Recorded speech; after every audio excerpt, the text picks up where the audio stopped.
কত টাকা গেছে ওইটার তদন্ত হিসাব করে বের করতে হবে কত টাকা খরচ হয়েছে। আগে বিচার নিশ্চিত করতে হবে, ছাত্রলীগ কাজ সামনে রাখে গাছ কাটাইছে ওইটা বিচার করে।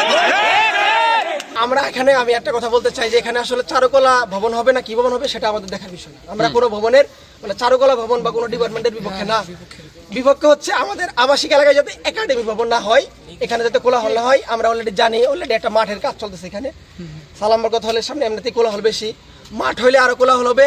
এর ভিতরে যদি একটা 6 তলা একাডেমিক ভবন হয় তাহলে আর আমাদের পড়ার পরিবেশ থাকে না।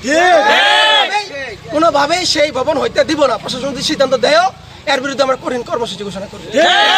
Double million offer Walton fridge কিনে পেতে পারেন 20 লক্ষ টাকা, রয়েছে কোটি কোটি টাকার নিশ্চিত উপহার। কেন আমরা এখানে ভবন হতে দেবো না, এর মেইন কারণ হলো আমাদের হলের যে একটা পরিবেশ যে একটা সৌন্দর্য ছিল সেটা নষ্ট হয়ে গেছে এবং একটা দ্বিতীয় বটতলা হিসাবে এখন পরিণত হয়েছে।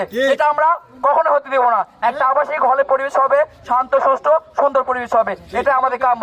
আমার দাবি হচ্ছে 24 ঘন্টার মধ্যে ওনার যে দুর্নীতি হয়েছে, কারণ উনি বলছে, কারণ আমরা লাস্ট মিটিং এর আগের মিটিং এ স্যার আপনিও ছিলেন ওই মিটিং এ বুঝছেন কনফারেন্স করতে, ওই মিটিং এ উনি আমাদের যে ডিজাইনটা দেখাইছে ওই ডিজাইনে উনি বলছে যে উনি ভারতীয় অর্থায়ন ফেরত দিবে, কিন্তু ডিজাইনটা হচ্ছে ভারতীয় অর্থায়ন সহজেই ডিজাইন ওইটা, মানে উনি ভারতীয় অর্থায়ন ফেরত দিয়া মানে ভারতীয় ডিজাইনে বিল্ডিং করছে। এটা কেমনে সম্ভব? কারণ বাংলাদেশি টাকায় কি এটা সম্ভব?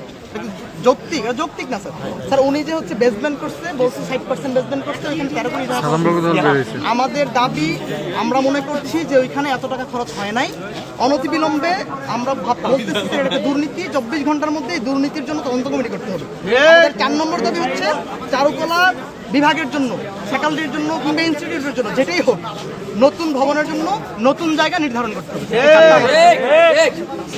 এটা দিয়ে আমাদেরকে 50 বছর জুলুম করছে ছাত্রলীগের ক্যাম্পাসে, 2 বছর 3 বছর জুলুম করে আমাদেরকে বিভিন্ন কাজ করেছে।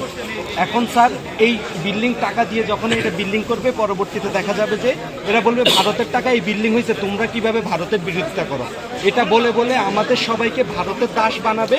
স্যার আমরা চাই না যে ভারতের অর্থায়নে কোনো বিল্ডিং হোক, সবাই আমাদের টাকা দিয়ে বিল্ডিং করবে।